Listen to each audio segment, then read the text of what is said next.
அமெரிக்காவின் போஸ்டன் நகரில் தீவிரவாதிகள் நிகழ்த்திய தொடர் வெடிகுண்டு தாக்குதலில் 3 பேர் உயிரிழந்தனர். இதில் 140க்கும் மேற்பட்டோர் காயமடைந்துள்ளனர். அமெரிக்காவில் ஆண்டுதோறும் நடத்தப்படும் மாரத்தான் போட்டி போஸ்டன் நகரில் நடைபெற்றது. சர்வதேச வீரர்கள் பங்கேற்ற இந்த போட்டியில் வெற்றி கோட்டிற்கு அருகே முதல் வெடிகுண்டு வெடித்தது. இதனைத் தொடர்ந்து பார்வையாளர்கள் கலவரமடைந்து சிதறி ஓடினர். அப்போது இரண்டாவது குண்டு பெரும் சத்தத்துடன் வெடித்தது. இதையடுத்து காயமடைந்த மாரத்தான் வீரர்கள் மற்றும் பார்வையாளர்களுக்கு மருத்துவ உதவி செய்யும் பணியில் காவல்துறையினரும் மக்களும் ஈடுபட்டனர். இந்த நிலையில் 3வது வெடிகுண்டு ஜான் எஃப் கென்னடி நூலகம் அருகே வெடித்தது. இந்த தொடர் வெடிகுண்டு தாக்குதலில் சிறுவன் உட்பட 3 பேர் உயிரிழந்தனர். படுகாயமடைந்த 100க்கும் மேற்பட்டோர் சிகிச்சைக்காக மருத்துவமனையில் அனுமதிக்கப்பட்டுள்ளனர். கடந்த 2001 அமெரிக்காவின் உலக வர்த்தக மையம் அமைந்திருந்த இரட்டை கோபுரத்தை அல் கைதா தீவிரவாதிகள் விமானங்களை கொண்டு மோதி தாக்கியதில் சுமார் 3000 பேர் கொல்லப்பட்டனர். இந்த சம்பவத்துக்கு பின்னர் அமெரிக்கா பாதுகாப்பு கெடிபிடிகளை அதிகரித்தது, தீவிரவாத சம்பவங்களை கட்டுப்படுத்தியது. இந்நிலையில் 12 வருடங்களுக்கு பிறகு தீவிரவாதிகள் மீண்டும் தொடர் குண்டுவெடிப்பை அரங்கேற்றியுள்ளது அமெரிக்க மக்களிடையே கடும் அதிர்ச்சியை ஏற்படுத்தியுள்ளது. தொடர் குண்டுவெடிப்பை தொடர்ந்து அமெரிக்காவின் அனைத்து இடங்களிலும் பாதுகாப்பை பலப்படுத்துமாறு உத்தரவிட்டுள்ள அதிபர் ஒபாமா தீவிரவாத தாக்குதலில் ஈடுபட்டவர்களை கண்டுபிடித்து தண்டிப்போம் என கூறியுள்ளார்.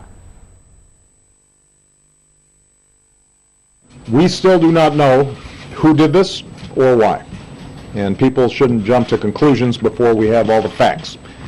But make no mistake, we will get to the bottom of this, and we will find out who did this. We'll find out why they did this.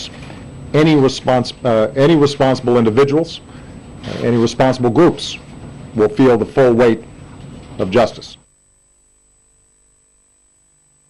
அமெரிக்காவில் நிகழ்ந்துள்ள தொடர் குண்டுவெடிப்புகளை அடுத்து முக்கிய நகரங்களில் பாதுகாப்பு அதிகரிக்கப்பட்டுள்ளது. இந்த சம்பவம் தொடர்பாக இதுவரை யாரும் கைது செய்யப்படவில்லை என போலீசார் தெரிவித்துள்ளனர். போஸ்டன் நகரில் நிகழ்ந்த குண்டுவெடிப்பு சம்பவத்தை தொடர்ந்து New York, Washington, Chicago, Los Angeles நகரங்களில் உச்சக்கட்ட உஷார் நிலை பிறப்பிக்கப்பட்டுள்ளது. வெள்ளை மாளிகையை சுற்றிலும் பாதுகாப்பு பன்மடங்கு அதிகரிக்கப்பட்டுள்ளது. போஸ்டன் நகரில் குண்டுவெடிப்பு நிகழ்ந்த இடத்தின் மேலே விமானங்கள் பறக்க தடை விதிக்கப்பட்டுள்ளது. மேலும் அந்நகரம் முழுவதும் செல்போன் சேவை தடை செய்யப்பட்டுள்ளது. வெடிகுண்டுகளை செல்போன் மூலம் வெடிக்க செய்ய வாய்ப்பு இருப்பதால் இந்த தடை பிறப்பிக்கப்பட்டுள்ளது.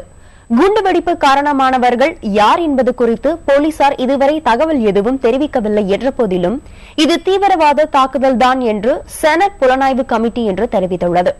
குண்டுவெடிப்பு தொடர்பாக செய்தியாளர்களிடம் விளக்கிய போஸ்டன் நகர காவல்துறை ஆணையர் குண்டுவெடிப்புக்கு முன்னதாக அச்சுறுத்தல் எதுவும் தங்களுக்கு வரவில்லை என்று தெரிவித்தார். மக்கள் அமைதி காக்குமாறு கேட்டுக் கொண்டுள்ள மாசசூட்ஸ் ஆளுநர் டேவில் பேட்ரிக் சந்தேகத்திற்கிடமான நபர்கள் குறித்த தகவல்களை அளிக்குமாறும் தெரிவித்துள்ளார். முக்கிய இடங்களில் பாதுகாப்பு பலப்படுத்தப்பட்டுள்ளதாகவும் அவர் குறிப்பிட்டுள்ளார். We are asking that people stay out of crowds and calmly make their way home, or if they're visiting, back to their hotels. All of the hotels' security will be prioritized at the outset.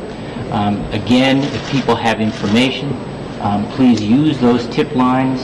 This is very, very important that we get as current information as we can as quickly as possible. அமெரிக்காவில் நிகழ்ந்த குண்டுவெடிப்பு சம்பவத்திற்கு ஐநா பொதுச் செயலாளர் பான் Ki Moon கண்டனம் தெரிவித்துள்ளார். I condemn this senseless violence, which is all the more appalling for taking place at an event renowned for bringing people together from around the world in a spirit of sportsmanship and harmony. I would like to express my deepest condolences to the families of the victims and to wish those wounded a speedy recovery.